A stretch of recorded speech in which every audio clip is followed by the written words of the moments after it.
Selamat sore Bapak, Ibu, Saudara-saudari yang dikasihi Tuhan Yesus Kristus. Kita bersyukur sore hari ini kita boleh kembali datang ke tempat ini untuk kita bersama-sama bersekutu, memuji, membesarkan nama Tuhan. Sore hari ini saya undang Bapak Ibu bangkit berdiri, kita akan mau mulai ibadah kita pada sore hari ini. Kita mau memberikan pujian kita bagi Tuhan, kita mau datang kepada Tuhan, dan kita mau merasakan hadiratnya pada sore hari ini.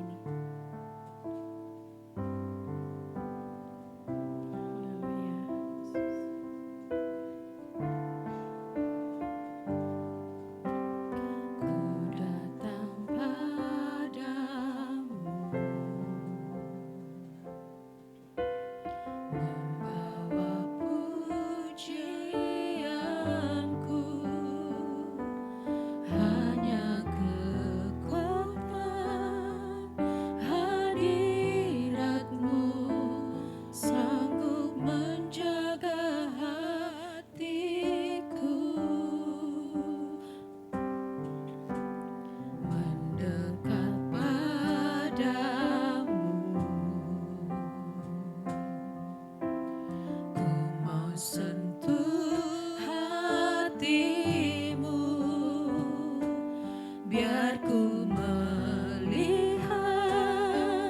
kemuliaan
yang seperti Engkau, tiada yang seperti Engkau, Allah kami yang hidup, Allah kami yang selalu menolong kehidupan kami. Terima kasih ya Tuhan untuk setiap janji-janji firman-Mu dalam kehidupan kami. Terima kasih untuk anugerah-Mu ya Tuhan. Sehingga Tuhan Yesus pada sore hari ini Tuhan, kami boleh berdiri di tempat ini, kami boleh ada di tempat ini, semua karena kebaikan-Mu, semua karena anugerah-Mu yang begitu melimpah dalam hidup kami ya Tuhan Yesus. Terima kasih ya Tuhan, terima kasih. Sore hari ini Tuhan, kami rindu Tuhan untuk datang kepadamu Tuhan Yesus, untuk kami bersekutu, memuji, membesarkan nama Tuhan, untuk kami Tuhan, menaikkan syukur kami kepadamu Tuhan, karena Engkau sudah begitu baik dalam kehidupan kami ya Bapa. Tuhan, kiranya Tuhan Engkau yang beracara pada sore hari ini Tuhan, Engkau yang punya ibadah kami pada sore hari ini Tuhan. Kami rindu Tuhan hadir di tengah-tengah kami ya Tuhan Yesus, melawati setiap hati kami pribadi lepas pribadi ya Tuhan, agar kami yang datang pada sore hari ini Tuhan boleh mendapatkan kemenangan daripada Tuhan. Terima kasih ya Tuhan, terima kasih. Kami berdoa jalani ibadah kami dari awal pertengahan hingga akhirnya, Tuhan saja yang pimpin ya Bapa. Terima kasih ya Tuhan Yesus, terima kasih. Kami siap memulai ibadah kami siap memuji Engkau hanya di dalam satu nama Tuhan Yesus Kristus. Kami sudah berdoa dan mengucap syukur. Haleluya, amin. Silakan duduk. Kita mau sama-sama memuji Tuhan. Kita mau katakan Allahku dahsyat. Kita menyanyi lagu dari utara ke selatan.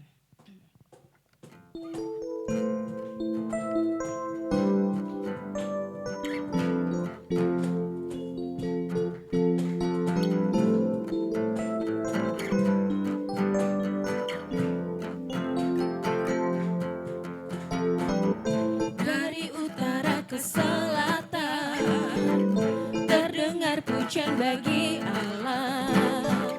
Dari barat sampai ke timur, nama Yesus disanjung tinggi. Dari pulau-pulau, lembah-lembah, gunung-gunung yang tinggi,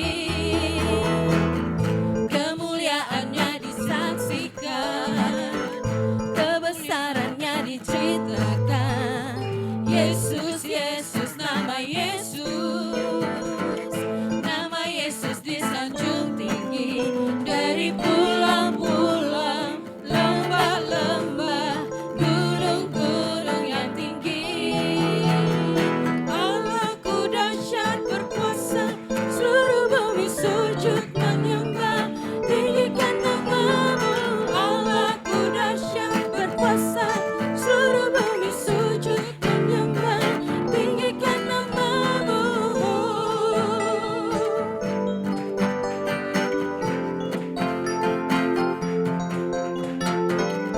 Dari utara ke selatan, terdengar pujian bagi Allah. Dari barat sampai ke timur, nama Yesus disanjung tinggi. Dari pulau-pulau, lembah-lembah, gunung-gunung yang tinggi, kemuliaannya disaksikan, kebesarannya diceritakan. Yesus, Yesus, nama Yesus, nama Yesus disanjung tinggi. Dari pulau-pulau, lembah-lembah, gunung-gunung yang tinggi, Allahku dahsyat berkuasa, seluruh bumi sujud menyembah. Tinggikan nama-Mu, Allahku dahsyat berkuasa, seluruh bumi sujud menyembah. Tinggikan nama-Mu, Allahku dahsyat berkuasa, seluruh bumi sujud menyembah. Tinggikan nama-Mu, Allahku dahsyat berkuasa, seluruh bumi sujud menyembah. Tinggikan nama-Mu, Allahku dahsyat berkuasa, seluruh bumi sujud menyembah. Tinggikan nama-Mu, Allahku dahsyat berkuasa, seluruh bumi sujud menyembah. Tinggikan nama-Mu, Allahku dahsyat berkuasa, seluruh bumi sujud menyembah. Tinggikan nama-Mu, Allahku dahsyat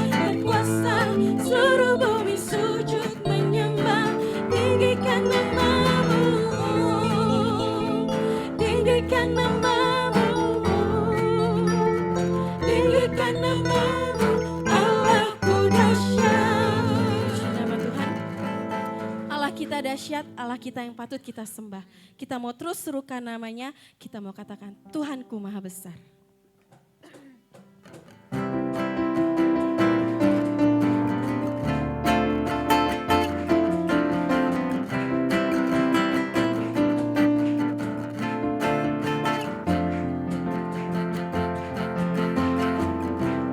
Tuhanku Maha Besar, Tuhanku Maha Kuasa, Raja segala raja.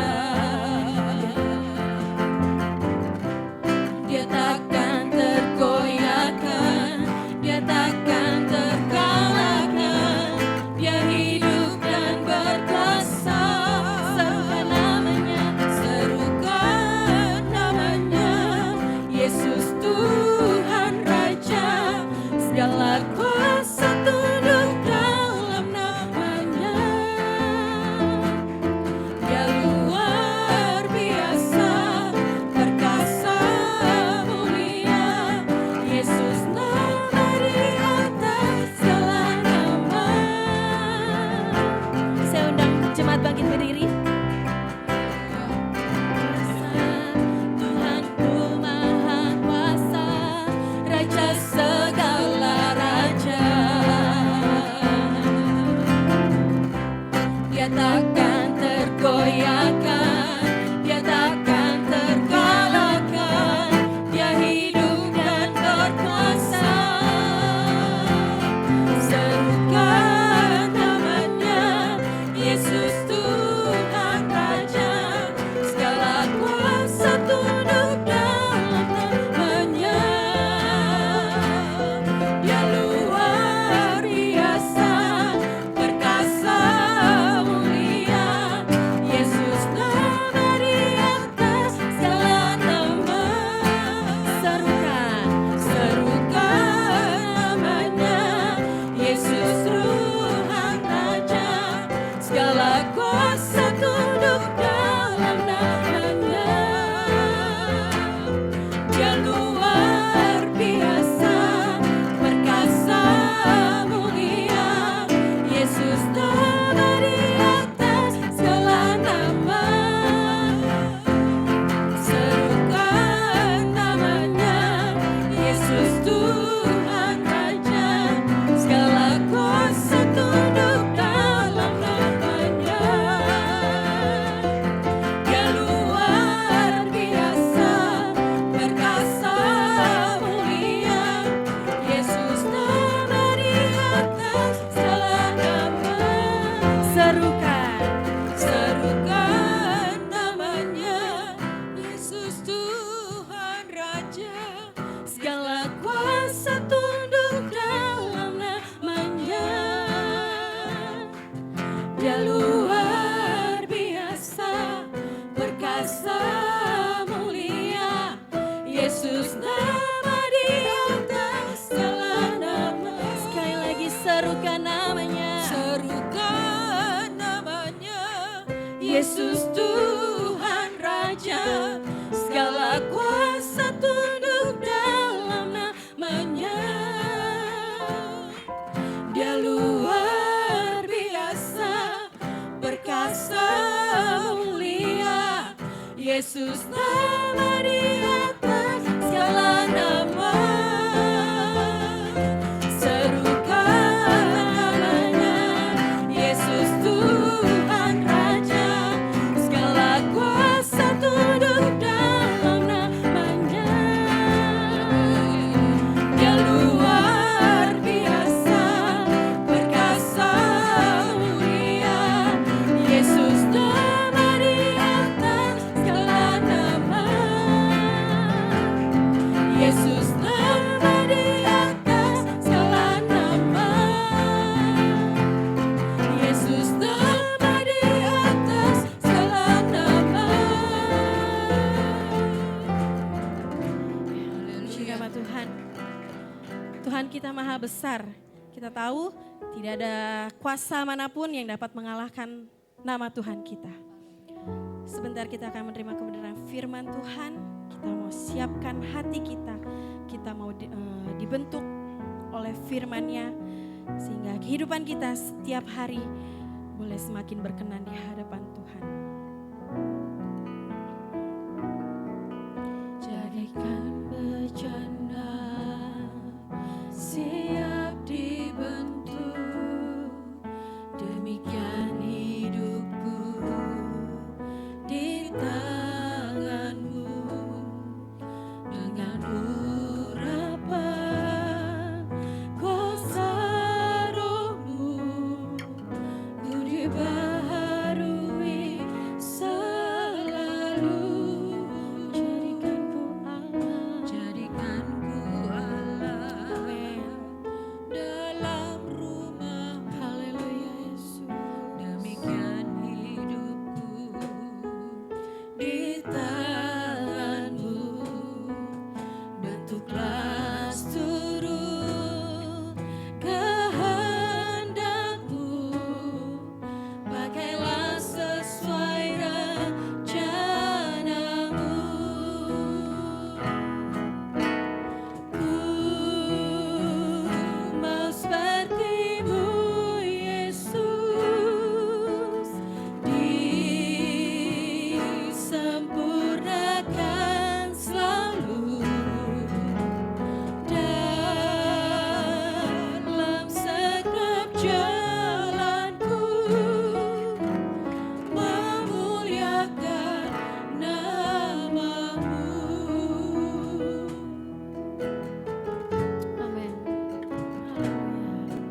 Bagaikan bejana siap dibentuk, demikian hidupku di tanganmu. Dengan urapan kuasa Roh-Mu, ku dibaharui selalu. Jadikan ku Allah dalam rumah-Mu, demikian hidupku di tanganmu. Bentuklah seluruh kehendakku, pakailah sesuai rencanamu. Mau seperti-Mu, ku mau seperti-Mu Yesus, disempurnakan selalu. Haleluya. Segenap jalanku, memuliakan nama-Mu. Mau seperti-Mu, ku mau seperti-Mu Yesus. Haleluya. Disempurnakan selalu. Haleluya dalam segenap jalanku, memuliakan nama-Mu. Mau seperti-Mu, ku minta pada Tuhan, kita minta kepada Tuhan Agar kita boleh disempurnakan selalu, agar kita boleh menjadi seturut kehendak-Nya. Haleluya. dalam segenap jalanku. Haleluya. Memuliakan nama-Mu. Kita mau katakan, ku mau seperti-Mu Yesus. Mau seperti-Mu Yesus. Amin. Disempurnakan Haleluya Yesus. Haleluya. dalam segenap jalanku, memuliakan nama-Mu. Mari kita menyembah Tuhan. Haleluya. Haleluya. Haleluya Yesus. Haleluya. Haleluya.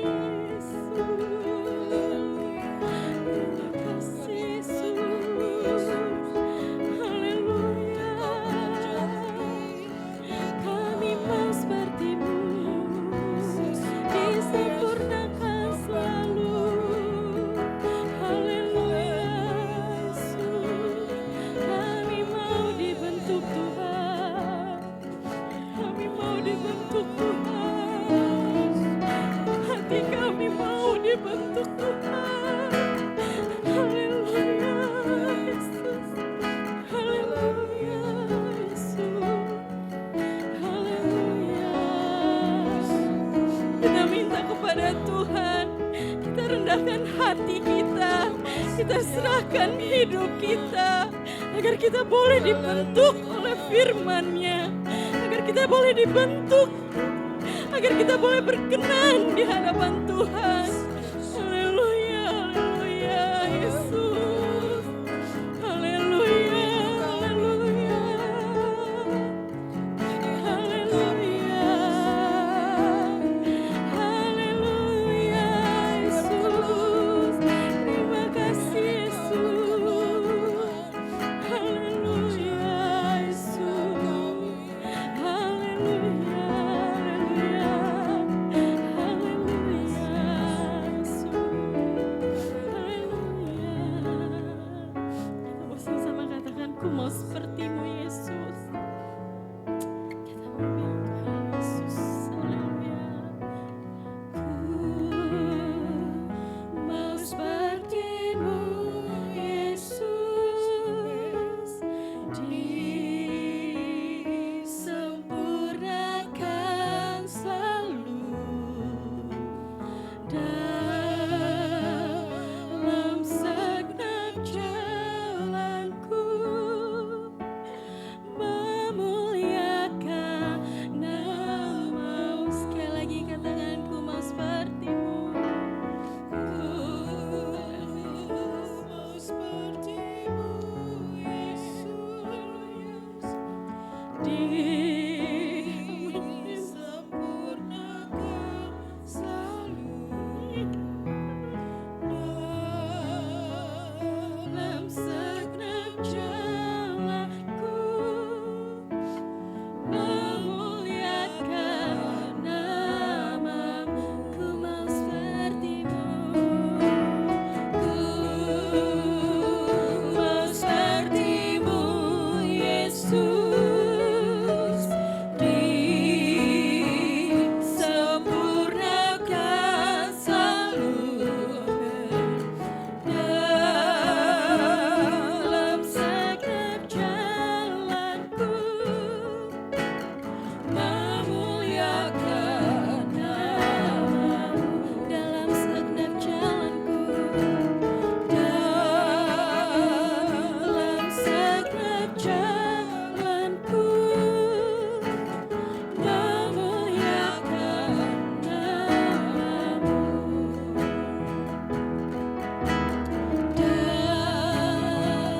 Dalam segenap jalanku, memuliakan nama-Mu. Bapak Ari masuk dalam doa.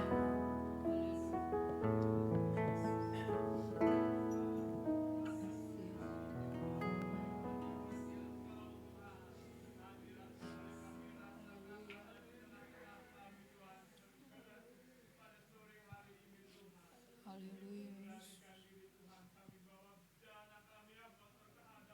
Benar Tuhan, ya kiranya bersihkan, membersihkan, membentuk Tuhan. Ya Tuhan, benar. Makasih Yesus.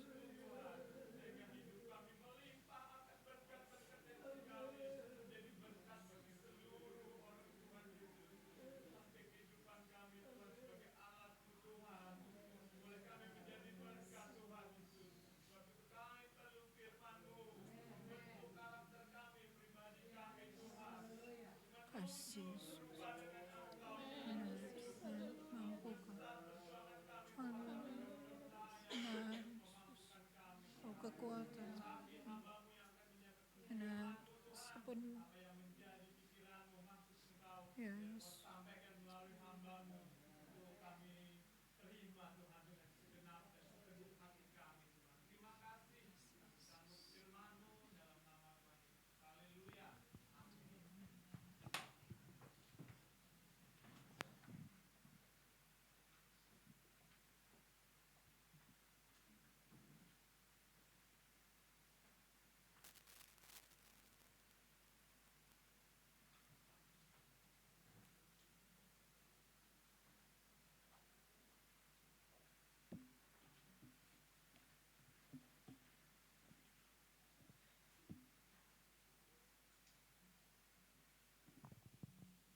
Puji Tuhan, Bapak Ibu terkasih dalam Kristus, kembali kita belajar kebenaran firman Tuhan.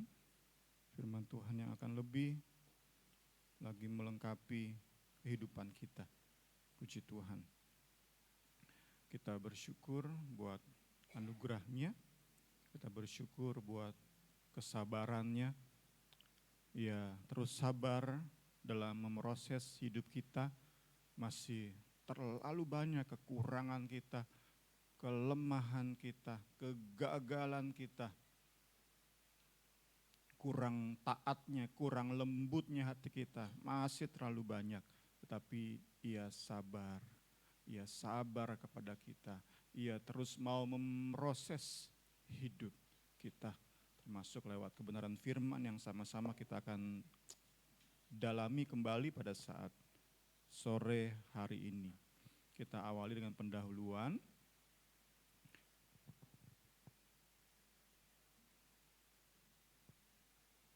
Ya, pendahuluan dalam pelayanan PB, tak ada lagi pemisahan terlebih penggolongan antara kaum awam dan rohaniawan. Allah merekrut setiap umat tebusan Kristus menjadi pelayannya lewat pemberian Roh Kudus. Next.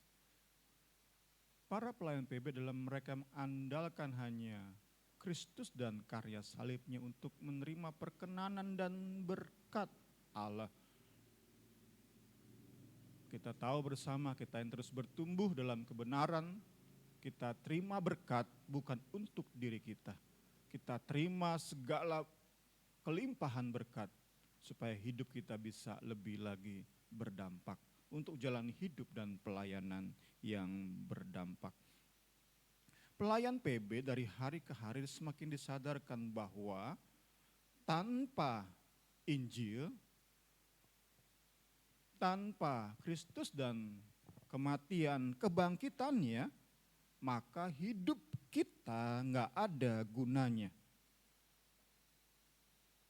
Tanpa Injil menguasai hati pikiran kita, kita ini makhluk-makhluk yang terus hidup untuk diri sendiri dan berakhir pada kebinasaan. Itulah kita. Karena itu kita kiranya sama-sama mau menumbuhkan khawatir atau takut kudus. Bukan khawatir akan hari esok apa yang akan kita makan dan minum, itu manusiawi kita pikirkan. Tetapi kiranya yang menjadi khawatir yang lebih bagi kita adalah khawatir saat kita merasa bisa hidup tanpa Injil. Kita bisa jalani hidup tanpa Injil. Kiranya itu menjadi kekhawatiran kita. Kalau di kemudian hari saya bisa berpikir bahwa saya bisa jalani hidup tanpa Kristus, kematian dan kebangkitannya. Puji Tuhan. Next. Para pelayan PB mengandalkan hanya Roh Kudus untuk menuliskan hukum Allah di hati sesama. Inilah hidup yang berdampak. Melalui pemberitaan Injil Kristus yang dibagikan sesuai dengan panggilan kita masing-masing. Nggak perlu jadi pendeta, nggak perlu jadi pengusaha yang membawahi banyak karyawan. Tapi bahkan tukang bangunan, bahkan ibu rumah tangga bisa jalani hidup yang berdampak. Karena bukan manusianya yang hebat, tetapi Roh Kudus yang orang ini andalkan. Dia yang hebat, Roh Kudus yang hebat, Roh Kudus yang bisa mengubahkan, Roh Kudus yang bisa memakai seorang ibu rumah tangga. Hidupnya, nasihatnya, teladannya bisa pengaruhi anak-anaknya untuk hidup takut akan Engkau. Alkitab memberi contoh. Timotius, hidupnya Tuhan pakai luar biasa sebagai coworkernya, asistennya Paulus. Ia dikatakan hidup takut akan Tuhan karena pengaruh Lois dan Eunike, Oma dan mamanya, ibu rumah tangga. tetapi pengaruhnya luar biasa. Jadi bukan karena Louis dan Eunike, tetapi karena pekerjaan Roh Kudus lewat hidup mereka sehingga muncul seorang Timotius yang luar biasa pengaruhnya. Puji Tuhan. 2 Korintus 3 ayat 6, ialah membuat kami juga sanggup menjadi pelayan-pelayan dari suatu perjanjian yang baru yang tidak terdiri dari hukum yang tertulis, tetapi dari roh. Sebab hukum yang tertulis mematikan, tetapi roh menghidupkan. Puji Tuhan. Sore hari ini kita mau melihat dampak Injil yang sejati atas hidup orang percaya.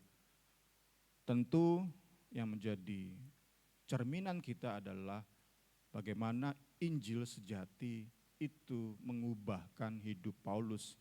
Injil sejati sungguh-sungguh berdampak dalam hidup Paulus. Kita mau bercermin sore hari ini pada bagaimana Injil itu sungguh-sungguh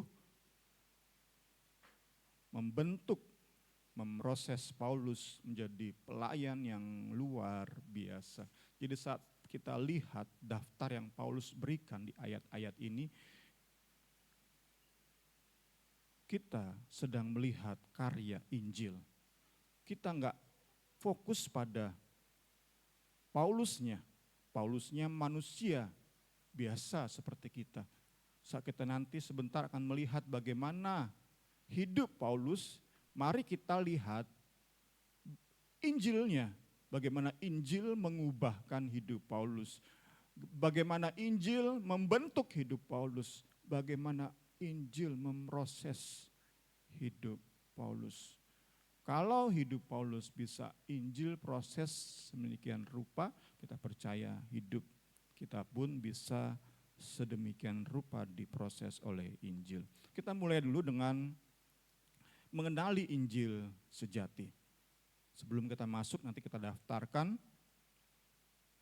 dampak pelayanan atau dampak Injil dalam hidup Paulus. Mengenali Injil sejati, 2 Korintus 5 ayat 20, jadi kami ini adalah utusan-utusan Kristus, akan Allah menasihati kamu dengan perantaraan kami. Dalam nama Kristus kami meminta kepadamu, berilah dirimu didamaikan dengan Allah. Ayat ini sudah kita lihat minggu lalu, kita ulang lagi, kita mau lihat dari point of view yang berbeda, sudut pandang yang berbeda. Next, desakan berilah dirimu didamaikan dengan Allah, ini Paulus tujukan kepada jemaat Korintus, yaitu mereka yang telah diselamatkan. Bukan kepada orang-orang yang belum mendengar dan menerima Injil. Next, dahulu desakan ini, berilah dirimu didamaikan dengan Allah, diterima dengan hati yang terbuka oleh jemaat Korintus. Namun karena pengaruh ajaran sesat, mereka sempat percaya pada Injil yang lain dan menolak Injil yang Paulus beritakan. Sama aja dengan mereka menolak desakan, ajakan, nasihat, berilah dirimu didamaikan dengan Allah. Next, dan sampai surat 2 Korintus dituliskan, mereka jemaat Korintus masih belum mempercayai kembali Injil yang sejati dengan sepenuh hati. Mereka masih ragu, masih bimbang. Nah, keraguan, kebimbangan ini diyakini oleh para penafsir menjadi salah satu alasan Paulus menulis 2 Korintus. Paulus ingin memastikan bahwa jemaat-jemaat yang lahir lewat penginjilannya, lewat pelayanannya, sungguh kembali percaya sepenuh hati kepada Injil yang sejati. Mengapa Paulus merasa perlu tulis surat ini? Karena Paulus tahu bahwa tolak Injil yang ia beritakan itu sama dengan menolak Paulus sebagai utusan Kristus. Dan yang tentu paling parah adalah menolak Paulus sebagai utusan Kristus sama aja dengan menolak Allah yang mengutus Paulus. Saat seorang duta besar diutus oleh, entar lagi Pak Prabowo ya, Mr. Prabowo utusan duta besar ke negara misalnya Israel. Kemudian negara Israel menolak sang duta besar. Tolakan pemerintahan Israel sama dengan menolak Jokowi. Lupa ya, Prabowo tadi udah berubah ya, puji Tuhan. Demikianlah Allah mengutus Paulus jadi duta, sampaikan berita pendamaian. Saat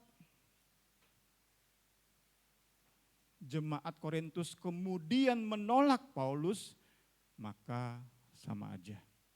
Jemaat Korintus menolak Allah yang mengutus Paulus.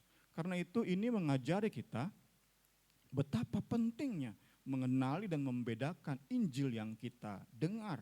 Karena jika tidak berwaspada, Injil yang lain itulah yang kita terima dan membuat kita menjadi penyia-nyia anugerah Allah.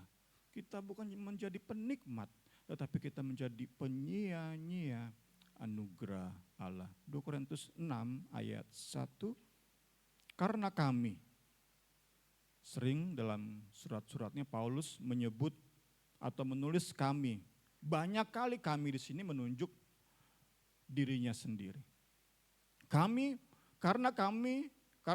saya Paulus bekerja bersama-sama dengan Allah, maka kami mohon dengan sangat, janganlah kalian jemaat Korintus menyia-nyiakan kebaikan hati Allah itu. Inilah perjuangan Paulus, inilah yang Paulus rindukan, harap-harapkan. Dikatakan oleh satu ayat di 2 Korintus, Paulus sampai menangis. Tulis bagian-bagian ini, tulis surat ini. Karena begitu mengasihinya dia kepada jemaat Korintus. Jemaat yang masih ragu, yang pernah percaya pada Injil yang lain. Dan menolak Paulus dengan Injil yang ia beritakan, puji Tuhan. Kita masuk ke bagian utama kita sore hari ini, dampak Injil sejati. Next. Salah satu cara kita mengenali Injil sejati adalah dengan melihat dampaknya atas hidup dan pelayanan Paulus. Paulus menyediakan bagi kita keteladanan, juga standar uji kesejatian Injil. Puji Tuhan. Kiranya kita mengerti bagian-bagian ini. Tuhan tolong kita. Roh Kudus mampukan kita mengerti bagian-bagian ini. Kita sungguh rindu saat kita nyanyikan, ku ingin seperti kau Yesus, disempurnakan selalu. Bicara tentang proses, bicara tentang pembentukan. Kita rindu yang membentuk hidup kita itu Injil yang sejati, Injil yang membentuk Paulus. Itu kerinduan kita. Kiranya kita takut, khawatir kudus, takut kudus saat ternyata yang membentuk hidup kita itu Injil yang lain. Itu kiranya menjadi ketakutan kita bersama, menjadi kekhawatiran kita bersama, sehingga kita mau sama-sama lebih lagi yakinkan diri kita. Kita mau sama-sama lebih lagi koreksi, lebih lagi teliti dalam menilai, dalam menyikapi Injil atau berita firman atau khotbah yang kita dengar. Kita mau melihat, inilah daftar yang saya sudah bilang tadi, daftar dari dampak Injil sejati atas hidup Paulus. 2 Korintus 6 ayat 3 sampai 6. Dalam hal apapun kami tidak memberi sebab orang tersandung, supaya pelayanan kami jangan sampai dicela. Sebaliknya, dalam segala hal kami menunjukkan bahwa kami adalah pelayan Allah. Daftarnya yaitu dalam menahan dengan penuh kesabaran dalam penderitaan, kesesakan dan kesukaran. Ini nomor 1. Kedua, dalam menanggung dera, dalam penjara dan kerusuhan. 3, dalam berjerih payah, dalam berjaga-jaga dan berpuasa. 4, dalam kemurnian hati, pengetahuan, kesabaran dan kemurahan hati. Next, Injil membuat Rasul Paulus cakap dalam keluar. Ya, Injil membuat Rasul Paulus cakap dalam, tadi sudah saya berikan poin-poin. 1, menahan penderitaan, kesesakan dan kesukaran. Jadi bukannya Paulus yang hebat, bukannya Paulus yang tangguh, tetapi bagaimana Injil membentuk Paulus. Bagaimana Injil sejati bentuk Paulus, demikian pula Injil sejati bisa membentuk kita. Saat kita lihat daftar-daftar ini, kita mungkin menilai Rasul Paulus sebagai manusia super. Tetapi bukan itu yang ingin dibagikan oleh Rasul Paulus di ayat-ayat ini. Paulus ingin sama-sama jemaat, para pembaca suratnya mengerti, ini loh yang Injil kerjakan dalam hidup saya. Inilah bukti bahwa benar, aku ini diselamatkan dan aku menjalani tugasku sebagai pelayan pendamaian. Puji Tuhan, puji Tuhan. Paulus dibuat cakap oleh Injil, menahan penderitaan, kesesakan, kesukaran, menanggung dera, penjara dan kerusuhan, berjerih payah, berjaga-jaga dan berpuasa, kemurnian hati, pengetahuan, kesabaran dan kemurahan hati. Kita mau melihat satu-satu. Pertama, cakap dalam menahan gejolak batin. Cakap dalam mengelola gejolak batin. Kita baca ayat 4 dalam versi Alkitab mudah dibaca. Tetapi dalam segala hal kami menunjukkan bahwa kami adalah pelayan Allah. Kami tidak pernah menyerah. Meskipun berbagai penderitaan, kesulitan dan tekanan. Jadi kita lihat di sini dalam bahasa asli, saya mau disclaimer dulu ya Bapak Ibu Saudara-saudari, 4 pengelompokan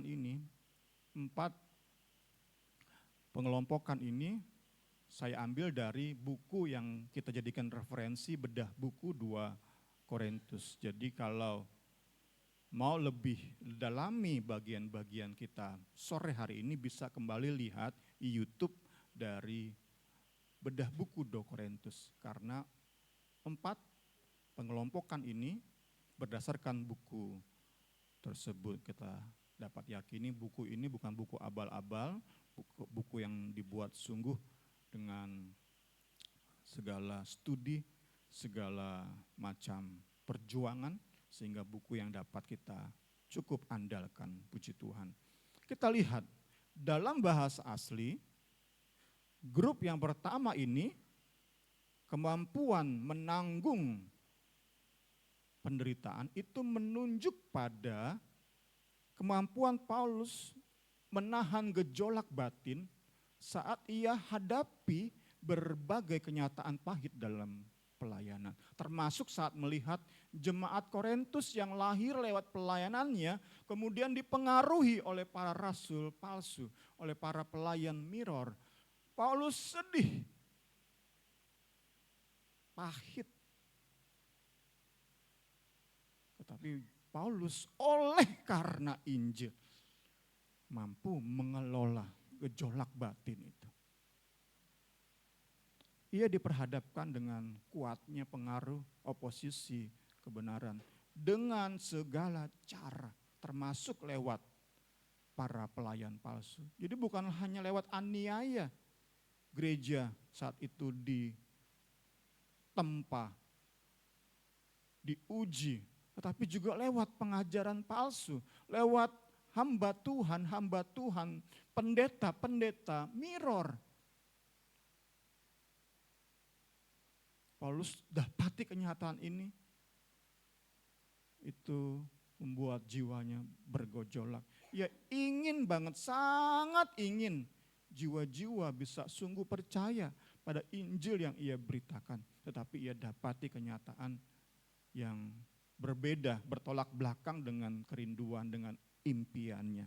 Inilah gejolak yang kita dapati di poin yang pertama ini. Kita masuk ke aplikasi, setiap hari kita pun bergejolak menghadapi kenyataan bahwa dunia ini dikuasai oleh iblis dan para anteknya.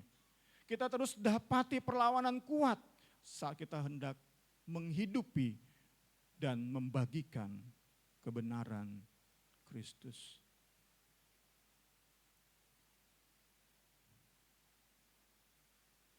Enggak mudah kita jalani hidup di tengah-tengah dunia yang semakin jahat ini.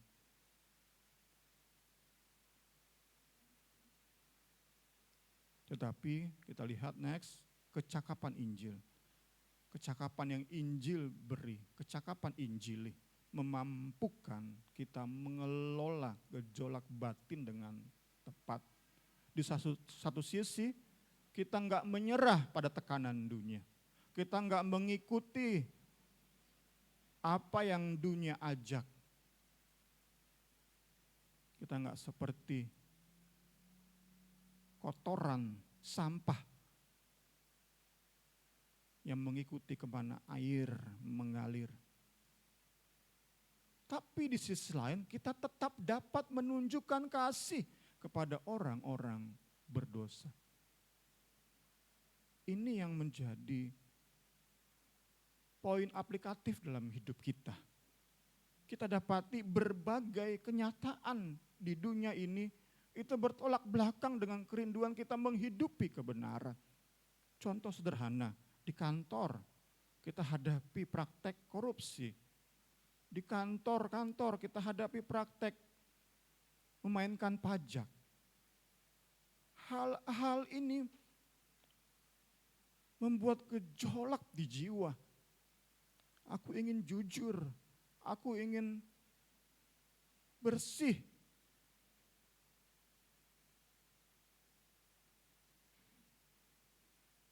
Belum lagi pengaruh humanisme, terutama sekarang lewat semangat penyetaraan LGBT. Itu kan berpengaruh. Tanpa Injil, kita punya dua ekstrim. Pertama, kita akan ikut aja LGBT marak, ya udah terima aja. Seperti di Amerika Serikat, bisa memberkati pasangan LGBT, gereja-gereja di sana.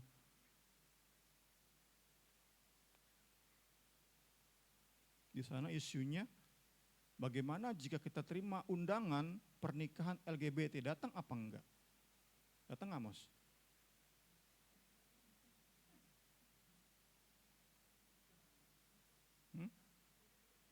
Oh, titip kado, titip amplop aja ya.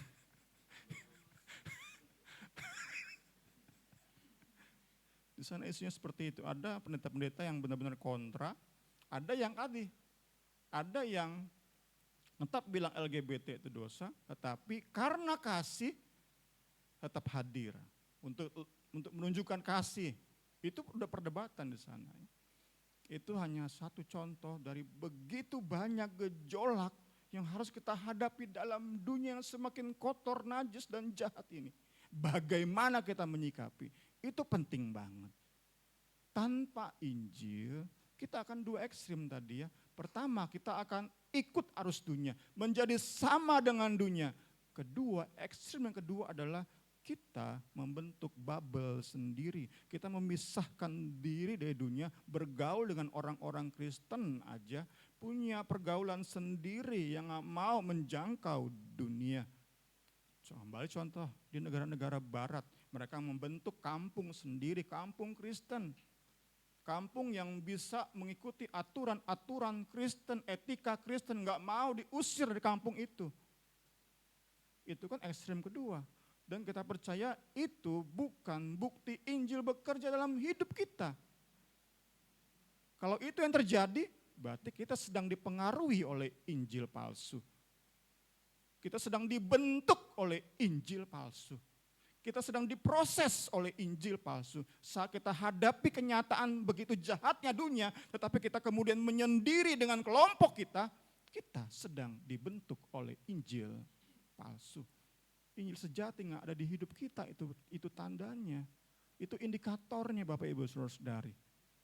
Paulus nggak seperti itu, kita mau jadikan Paulus sebagai tolok ukur, sebagai standar. Kita nggak mematikan nurani untuk kemudian kita menyerah mengikuti arus dunia ini.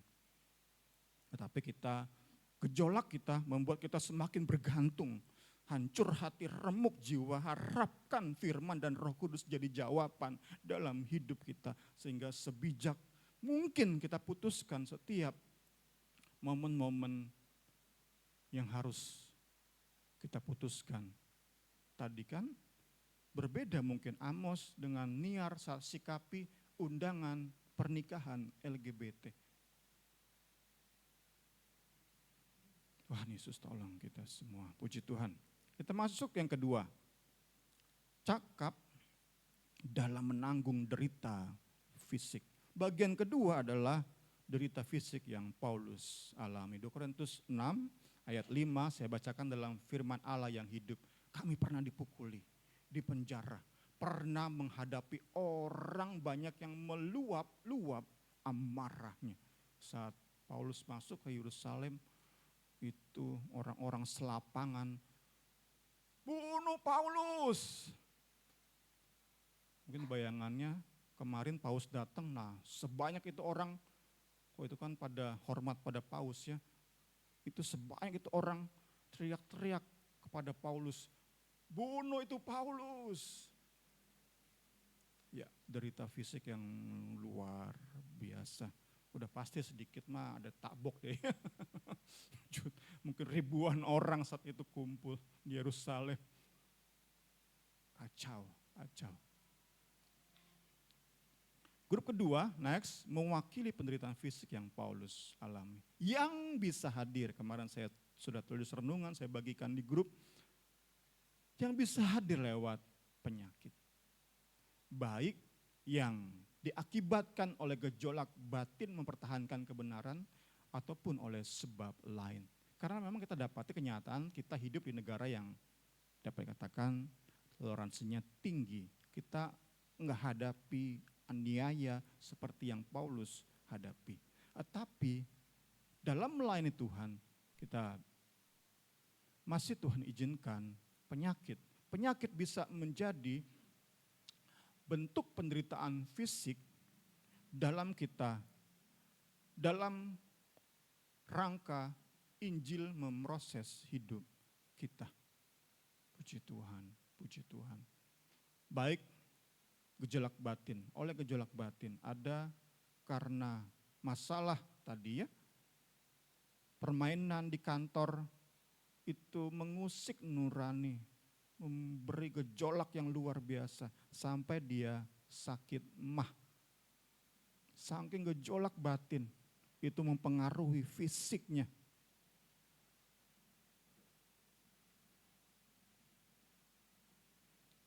Atau sebab-sebab lain. Paulus bisa bertahan, Paulus bisa memanage, mengelola penderitaan fisik, kita yakin saat kita terus mau diproses oleh Injil sejati, kita hari ke hari didewasakan, dimampukan untuk menghandle penderitaan fisik seberat apapun, sesuai dengan yang Tuhan izinkan terjadi dalam hidup kita. Puji Tuhan. Next, kecakapan Injil memampukan kita tetap percaya pada maksud baik Tuhan. Haleluya. Kita enggak meragukan kasih-Nya. Kita bahkan bisa belajar dari penyakit dan penderitaan fisik lainnya yang Tuhan izinkan terjadi menimpa hidup kita. Yang jelas, kalau seseorang dipengaruhi oleh Injil kemakmuran yang mengukur kedewasaan rohani seseorang berdasarkan tingkat kekayaannya, tingkat kesehatannya, semakin sehat berarti dia semakin taat, semakin sehat berarti dia orang Kristen yang diberkati, diperkenan oleh Allah. Perkenanan Allah oleh Injil kemakmuran diukur oleh kekayaan, kesehatan, dan kesuksesan. Saat kita dipengaruhi oleh Injil semacam ini, saat sakit penderitaan fisik datang, terpukul kita. Nah, siap kita. Katanya Tuhan Yesus baik. Kok Tuhan izinkan sakit ini terjadi dalam hidup saya? Saya sudah berusaha jujur, kok saya lemah. Fisik saya kok jadi sakit. Kaget pasti. Tuhan Yesus tolong kita semua. Kita percaya, kita cakap karena Injil yang memampukan kita. Ketiga, puji Tuhan,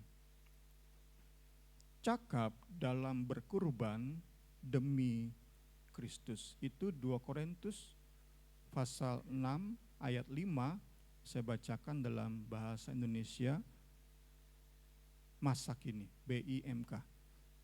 Kami bekerja keras, maaf ada gangguan sedikit ya Bapak Ibu. Kami bekerja keras, sering tidak tidur, dan sering pula tidak mempunyai makanan. Ya, kelompok yang ketiga ini mewakili ekspresi unik dari cinta Paulus pada Tuhan dan juru selamatnya. Next-nya, belum bisa? Ya. Dari pembelajaran kita di bedah buku, Paulus memilih untuk tidak menerima dukungan material, tidak menerima persembahan kasih dari jemaat Korintus. Karena itulah, karena ia nggak terima persembahan kasih dari jemaat, ia perlu bekerja sebagai pembuat kemah. Paulus tahu nggak salah, nggak dosa dia terima persembahan dari jemaat. Paulus katakan sendiri kan, orang yang menabur benih rohani udah sewajarnya terima buahnya dalam bentuk material. Jadi Paulus tahu, terima persembahan kasih, terima dukungan material dari jemaat Korintus itu enggak dosa, enggak salah. Namun Paulus memilih untuk tidak menerima persembahan kasih dari jemaat Korintus. Setidaknya ada 2 alasan. Kita mau memakai alasan yang kedua. Alasan yang pertama adalah karena Paulus melihat bahwa jemaat Korintus itu banyak orang kaya, para tuan yang memiliki banyak budak. Tuan kemudian di sebuah kota yang maju.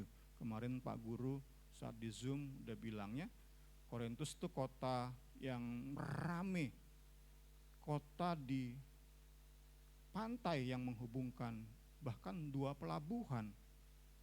Jadi tempat orang istirahat, sekaligus memotong jalan. Jadi kota ini ramai banget, banyak sekali pendatang-pendatang. Kota ini maju. Tentu bos-bos di kota ini kaya raya. Dan saat mereka jadi Kristen, Paulus layani, Paulus lihat, saat aku terima PK, persembahan kasih, dukungan material dari mereka, mereka mungkin akan menganggap saya menginjil untuk dapat cuan. Karena itu Paulus menolak. Itu mungkin alasan Paulus memutuskan, memilih gak terima persembahan kasih dari jemaat Korintus. Alasan kedua adalah mungkin Paulus itu amat sangat berhutang nyawa. Rasa berhutang nyawanya itu luar biasa pada Yesus Kristus yang membiarkannya tetap hidup sampai detik-detik pelayanannya, hari-hari pelayanannya, tahun-tahun pelayanannya. Karena bagi Paulus ia gak akan lupa saat ia berperan dalam perajaman Stefanus. Stefanus ditimpuki oleh orang banyak sampai mati, dan Paulus ada di situ sebagai seorang yang menyetujui, memberi approval untuk orang banyak menimpuki Stefanus sampai mati. Paulus gak akan lupa peristiwa itu. Dan bagi Paulus, menurut Paulus seharusnya saya pun digituin. Itu keyakinan Paulus. Karena itu saat ia masih diizinkan hidup aja, itu bersyukur banget Paulus. Karena Yesus masih izinkan hidup, apalagi Yesus berikan tugas pelayanan, mempercayakan tugas-tugas pelayanan. Wow, itu rasa syukurnya itu, rasa berhutang nyawanya itu luar biasa. Karena tadi ya gak akan lupa saat Stefanus ditimpuki sampai mati. Jika ia masih bisa hidup, apalagi kemudian ia masih bisa melayani, ia tahu benar itu semata-mata karena Yesus sudah mati dan bangkit baginya. Jadi ada kemungkinan tadi ada dua alasan. Alasan kedua inilah yang kita pakai di khotbah sore hari ini. Jadi ada kemungkinan ia membuat sengaja supaya hidupnya sesederhana mungkin. Sehingga ia gak mau terima dukungan dana dari jemaat-jemaat yang ia layani. Jemaat-jemaat yang terima juru selamat, jemaat-jemaat yang terima damai Kristus di hidup mereka lewat pelayanan Paulus. Dilepaskan hidupnya dari segala ikatan oleh pelayanan Paulus. Sudah selayaknya mereka dukung dana bagi Paulus. Tapi Paulus tolak semua itu. Paulus jadi pembuat kemah. Paulus jadi pembuat kemah. Itulah mengapa Paulus bekerja keras. Paulus dikatakan sering gak tidur. Karena pagi sampai sore pelayanan, malam dia harus kerjakan konstruksi kemah untuk ia jual. Kemudian tentang ia sering kelaparan. Ya karena saat ia harus bepergian untuk melayani, untuk menginjil, ia gak sempat buat kemah. Ia gak sempat buat atau menghasilkan cuan untuk menghidupi dirinya. Karena itu ada waktu-waktu Paulus putuskan untuk enggak makan, ya karena enggak ada makanan. Ya, salah satu tafsiran adalah karena cintanya Paulus luar biasa kepada juru selamatnya. Next, kecakapan Injil memampukan kita mengorbankan hal-hal berharga di hidup kita demi cinta dan pengabdian kita pada Kristus. Karena apa? Karena keagungan cintanya bukan sekadar menjadi apa atau sesuatu yang kita ketahui, tetapi keagungan cintanya itu menjadi sesuatu yang sangat kita nikmati. Terakhir di sore hari ini, puji Tuhan, Injil berdampak dalam hidup Paulus sehingga Paulus itu cakap dan unggul dalam melayani. Kita pun saat kita izinkan, pertama kita pastikan dulu kan, benar nggak nih Injil yang kita terima itu Injil sejati. Kemudian kita beri diri dibentuk oleh Injil sejati. Cara dia bentuk gimana? Ya dengar, baca baca, belajar, renungkan. Itulah cara Injil sejati membentuk kita. Kita yakin Injil dan Roh Kudus mampu, amat sangat mampu membentuk hidup kita. Sehingga kita bisa melakukan hal-hal yang mustahil, gak pernah timbul dalam pikiran kita, gak pernah muncul dalam benak kita. Kok ternyata bisa ya? Aku kuat, kok bisa ya? Itu semua karena relasi kita yang intim dengan Injil dan Roh Kudus. 2 Korintus 6 ayat 6 saya baca dalam firman Allah yang hidup. Dengan kehidupan kami yang patut, dengan pengertian kami akan Injil, dan dengan kesabaran kami telah membuktikan bahwa kami benar-benar pelayan Allah sesuai dengan pengakuan kami. Grup keempat mewakili keunggulan kualitas pelayanan Paulus, baik dalam menghidupi moral dan etika Kristen. Tadi kan, dalam kehidupan kami yang patut. Standar Alkitab itu gak jauh kita bisa hidupi dalam hidup sehari-hari. Kemudian dengan menguasai materi khotbahnya, pelayanannya, pemahamannya akan Injil. Ini kan pelayanan yang unggul kan? Bukan hanya jago khotbah, tetapi bagaimana jalani hidup sehari-hari juga itu unggul, cakap. Dibentuk oleh Injil maupun dalam mengasihi jemaat yang Paulus layani. Next, kecakapan Injil memampukan kita terus melakukan upgrade terhadap kualitas pelayanan kita. Dimulai dari sikap hati gak pernah menyepelekan pelayanan yang nampak kecil menurut ukuran manusia. Sekecil apapun pelayanan, kita mau sikapi dengan mengerjakannya sebaik mungkin. Itu awal, itu benih dari upgrade terus menerus kualitas pelayanan kita. Itulah karya Injil dalam hidup Paulus, itulah dampak Injil dalam hidup Paulus, kiranya menjadi bagian kita. Penutup, saya tutup dengan pertanyaan sore hari ini, Injil mana yang sedang membentuk hidup dan pelayanan kita? Injil yang serupa dengan Injil yang diajarkan oleh para pelayan mirror, atau Injil yang diajarkan oleh Rasul Paulus? Tuhan Yesus memberkati kita semua. Kita mau nyanyikan itu pujian, Ku Mau Sepertimu Yesus. Saya undang sama-sama kita bangkit berdiri, puji Tuhan.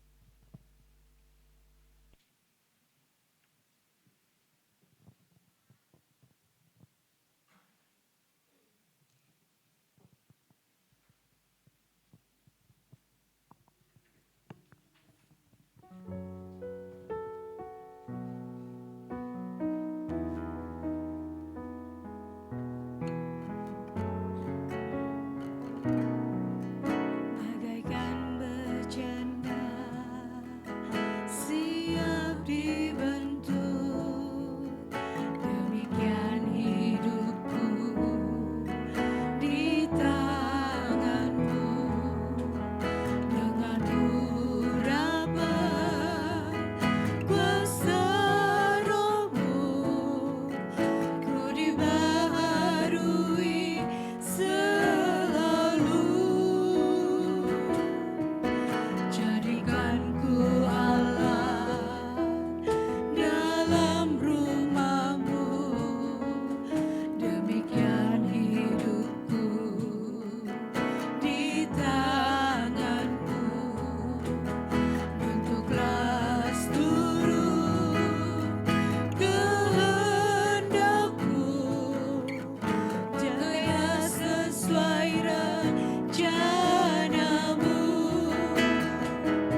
bagaikan bejana, siap dibentuk, demikian hidupku di tanganmu. Dengan urapan kuasa Rohmu, ku dibaharui selalu. Jadikan ku Allah dalam rumah-Mu, demikian hidupku di tangan-Mu. Bentuklah seluruh kehendak-Mu, pakailah sesuai rencana-Mu. Ku mau seperti-Mu, Yesus. Ku mau seperti-Mu, Yesus. Disempurnakan selalu dalam segenap jalanku, memuliakan nama-Mu. Ku mau seperti-Mu, Yesus. Ku mau seperti-Mu, Yesus. Disempurnakan selalu dalam segenap jalanku, memuliakan nama-Mu dalam setiap jalanku, dalam setiap jalanku, memuliakan nama-Mu dalam setiap jalanku, dalam setiap jalanku, memuliakan nama-Mu. Haleluya, haleluya, haleluya. Kita sembah Tuhan. Haleluya, haleluya. Firman Tuhan mengingatkan kita saat sore hari ini. Firman Tuhan yang terakhir bertanya kepada kita, Injil mana yang kita ikuti? Injil pelayanan mirorkah? Injil pengajaran para rasulkah? Biar itu boleh kita tanyakan dalam hidup kita. Biar itu boleh mengubah sikap hati kita. Injil mana yang benar-benar kita ikuti, pelajari, renungkan. Biar Tuhan saja yang mampukan kita. Allah Roh Kudus saja yang memampukan kita, memberi pengertian akan firman Tuhan setiap yang kita dengar, kita baca. Terima kasih Tuhan, terima kasih. Haleluya, haleluya. Terima kasih Tuhan untuk kebenaran firman-Mu. Haleluya, haleluya. Terima kasih Tuhan, terima kasih. Haleluya, terima kasih. Haleluya, haleluya. Nanti saya minta dengan kasih Kristus, Bapak Guru masuk di dalam doa. Haleluya, terima kasih Tuhan. Terima kasih Tuhan. Haleluya. Haleluya. Ya Tuhan,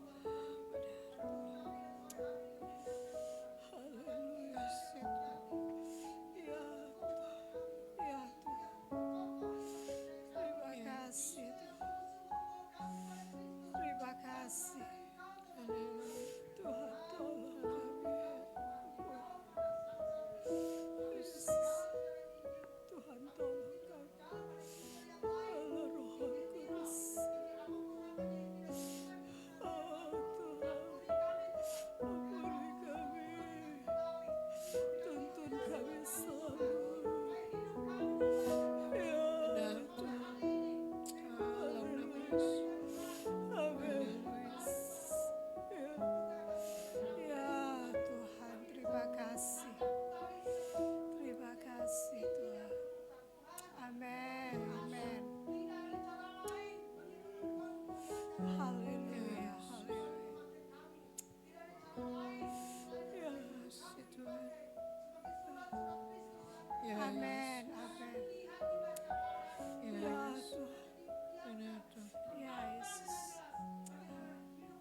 Terima kasih Tuhan Yesus.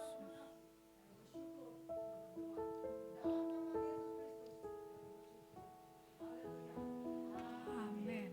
Puji Tuhan. Silakan duduk. Kita akan memberikan kolekta. Kita akan menyanyikan segala puji syukur hanya bagimu Tuhan.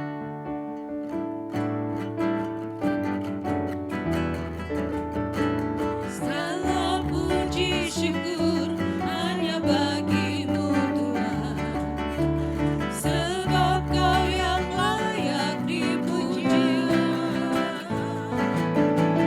Kami mau bersorak, tinggikan nama-Mu. Haleluya.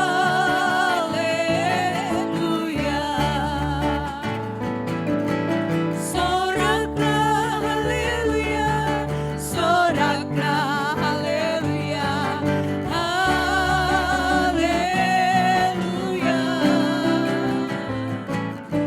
Soraklah haleluya, soraklah haleluya, haleluya. Segala puji syukur hanya bagimu Tuhan, sebab Kau yang layak dipuja. Kami mau bersorak, tinggikan nama-Mu. Haleluya. Soraklah haleluya, soraklah haleluya, haleluya. Soraklah haleluya, soraklah haleluya, haleluya. Puji Tuhan. Terima kasih untuk persembahannya, biar boleh terus mendukung pekerjaan Tuhan di tempat ini. Ada pengumuman kegiatan ibadah di tempat ini masih seperti biasa. Hari Selasa dan Jumat ada Zoom online. Hari Rabu kita ada doa puasa di tempat ini jam 6 sore. Saya terus rindu mengundang Bapak Ibu Saudara-saudari untuk ikut bergabung bersama-sama berdoa di tempat ini. Kalau yang bisa berpuasa boleh berpuasa, tapi terus kami rindu sama-sama biar kita saling mendukung dalam doa. Terus ibadah minggu seperti biasa. Terus kita doakan terus ya rencana kita untuk ibadah bersama ke Taman Pemulihan. Nanti awal-awal bulan nanti akan diumumkan oleh Bapak Amos tentang ibadah ke Taman Pemulihan. Itu saja. Kita sebelum menutup kita sama-sama berdoa buat yang berulang tahun. Pertama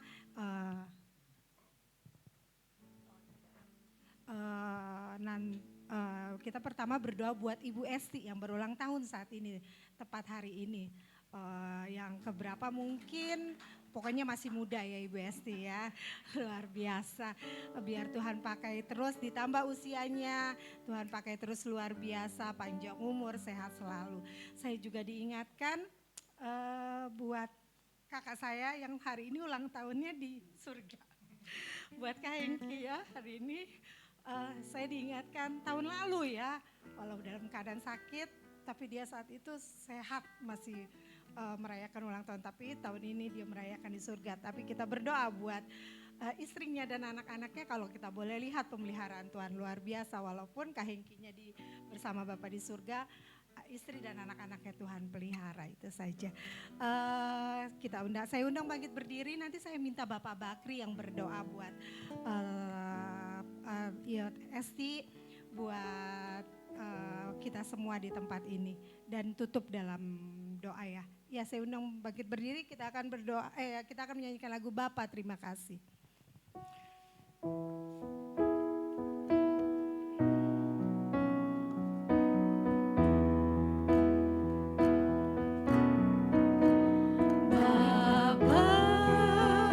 Terima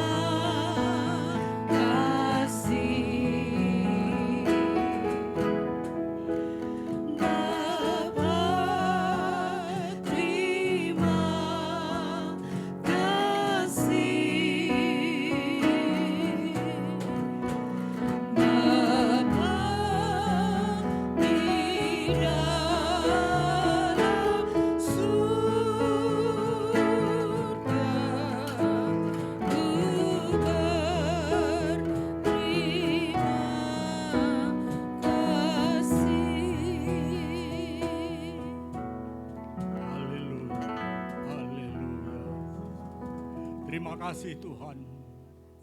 Engkau baik, sungguh baik, sangat-sangat baik. Kami mengucap syukur terima kasih buat lawatan-Mu yang sungguh dahsyat dan luar biasa pada malam hari ini. Engkau sudah memberkati setiap kami yang hadir dengan kebenaran firman-Mu. Biarlah apa yang kami dengar Tuhan, tidak hanya sekedar kami ingin mengetahui, tetapi biarlah firman-Mu terus melekat di dalam setiap loh hati kami. Bahkan pakai setiap kami untuk melakukan setiap kebenaran firman-Mu yang selalu kami dengar. Terima kasih Tuhan. Memberkati hamba-Mu yang sudah menyampaikan firman-Mu. Urapi hamba-Mu, terus pakai hamba-Mu menjadi alat yang heran di tangan Tuhan yang ajaib. Berkati pelayanan hamba-Mu, berkati keluarga rumah tangga, kesehatan, pelayanannya terus Tuhan. Engkau sertai dengan tanda-tanda heran. Terima kasih Tuhan Yesus. Semua yang mengambil bagian dalam pekerjaan Tuhan, sejak awal, pertengahan sampai selesainya, baik para pemain musik, WL, singer, dan semua yang hadir di tempat ini. Tuhan memberkati, bahkan pengorbanan-pengorbanan lewat persembahan. Tuhan Engkau sanggup mengembalikan berlipat-lipat ganda lewat usaha mata pencarian pekerjaan yang anak-anak-Mu sudah lakukan. Berkati kesehatan mereka agar pada hari-hari yang Kau berikan kami boleh datang bersekutu memuji memuliakan nama-Mu. Terima kasih Tuhan. Kami berdoa buat Ibu Esti yang pada hari ini Tuhan sudah boleh tambahkan usianya. Itulah perhatian Tuhan yang telah memelihara kehidupan Ibu Esti beserta keluarga, baik suami, anak-anak, orang tua, sanak saudara, yang pada hari ini kami semua boleh bersuka cita oleh karena Tuhan memberikan umur panjang bagi Ibu Esti.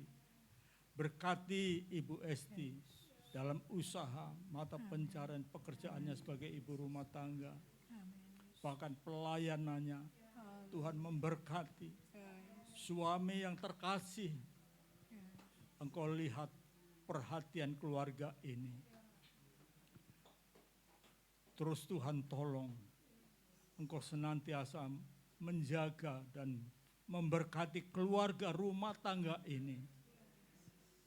Jangan izinkan kuasa-kuasa lain untuk mencoba-coba meretakkan hubungan cinta kasih keluarga ini. Terus Tuhan bungkus selimuti keluarga ini Tuhan oleh kuasa darah Yesus. Sehingga dimanapun istri, suami, anak-anak tidak terpisahkan oleh berbagai godaan yang ada di dunia ini. Berkati semua keluarga besarnya Tuhan. Nyatakan kebesaran dan kemuliaan-Mu. Dan apapun yang menjadi pergumulan keluarga ini Tuhan. Tuhan ambil alih turut campur tangan dan membuka jalan. Berkati usaha mata pencarian pekerjaannya. Terima kasih Tuhan Yesus sebagai ungkapan rasa syukur atas ditambahkannya usia bagi Ibu Esti, keluarga besar. Mengajak kepada kami semua untuk beramah tamah, menikmati berkat-berkat Tuhan yang sudah tersedia. Sebelum kami makan dan minum, Tuhan kuduskan berkat-berkat yang ada. Dengan kuasa firman-Mu, biar dari dalamnya kami peroleh kekuatan yang baru untuk boleh kami pakai memuji, memuliakan nama-Mu.